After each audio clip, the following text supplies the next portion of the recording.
Good morning. Welcome to the Clear View. I'm Nick Bautista. This week, we're talking updates from debt ceiling, along with Fed stuff and some stock volatility. Stay tuned.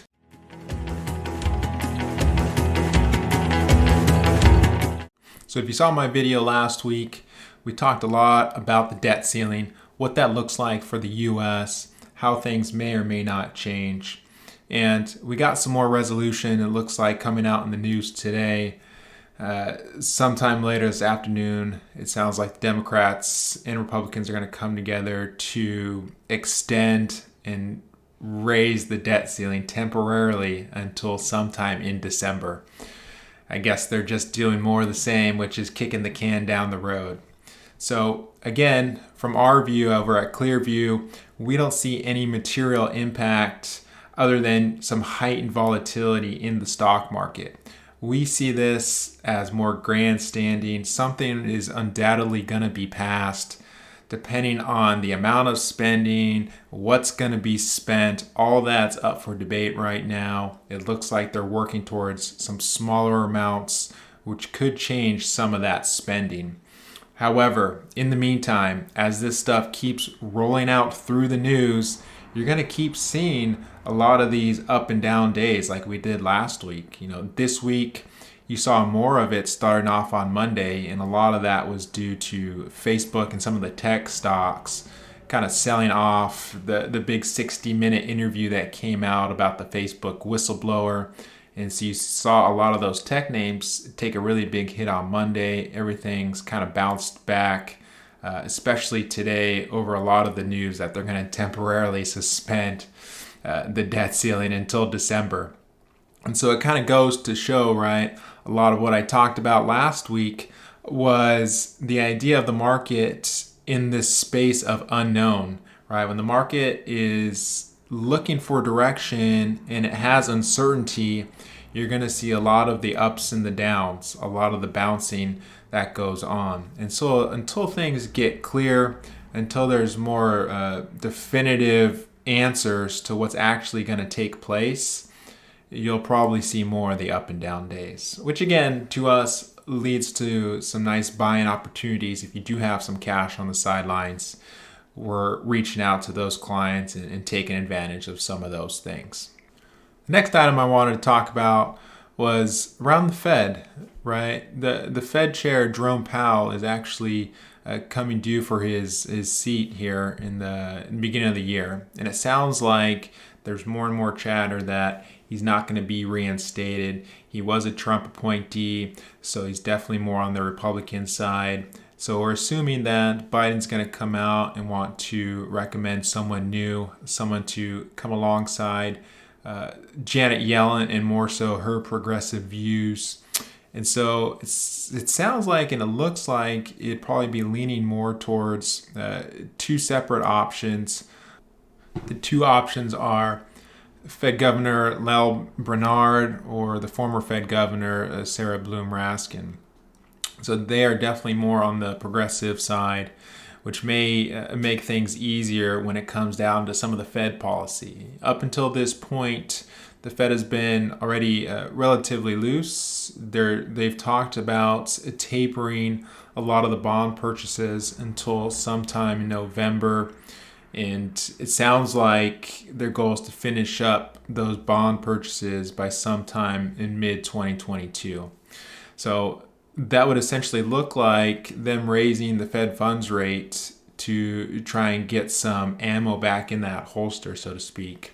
Remember, the Fed has some tools to come alongside the market and provide liquidity when things go down pretty hard. And we saw that in 2008, 2009, when they used a lot of that ammunition, so to speak, to lower the Fed funds rate, to provide liquidity to the market, to essentially come out and support a lot of the trading that went on so as to create a buffer for those in the market, essentially to suggest that, we're here to protect you in a way. So we see that next year could be a real possibility for the Fed funds rates to come up to get some more ammo in the holster. And then additionally to that, because inflation has been running so hot, more so recently, by raising the Fed funds rate, it could help combat some of that high inflation. And so depending on kind of what their target is for next year, the Fed has typically come out and targeted something like a 2% inflation rate and a 4%, I believe, unemployment rate. And so they can always move that target depending on some of their policies and who's in charge. And so that could always sway some of that thinking around 2022 and what that looks like. So we'll continue to monitor it. It won't have a materially huge impact, at least today or for the rest of this year, but it's something that the market will eventually bake in as part of the pricing going forward. And interestingly enough, OPEC did meet this week and they came out and said they're going to continue their original plan of releasing about 400,000 additional barrels of oil per month. A lot of the world leaders said, hey, can you please increase that supply to kind of put a cap on some of this pricing that's taken off in the oil space. But they essentially said, no, we're going to keep things as they are and kind of move off of that because essentially they like the price. And so what's essentially happened is energy has made up a huge piece of the CPI number. So remember, the CPI is supposed to be a core basket of goods telling us what's gone up in price, whether it's food, energy. And so in this chart here from JP Morgan, they outline what you see in the energy sector through July, August, and then the 50-year average. So the 50-year average is something like 4.5, but you've seen this July, August, and more so recently, this trend of really high energy prices. And so that's really kind of inflated the inflation number, and you've seen it at the pumps. You've seen it maybe on your heating or electric bill, right? It all kind of flows through down to the consumer. So the Fed's going to want to come out and talk about how they're going to combat some of that high inflation so that we don't get some of those same big ticks that we had early in the early 70s and late 70s when inflation was really running rampant, somewhere above 10%, upwards to 15%. Right, that would be the worst case. That's when Paul Volcker came out and essentially raised the fund rate to kill inflation. It was one of the hardest moves a Fed chair had to make, but he made it and it worked out successfully as inflation came right back down. It took some time and it thrust the economy into a recession, and it ended up being okay in the long run. However, in the short term, it didn't work out too great.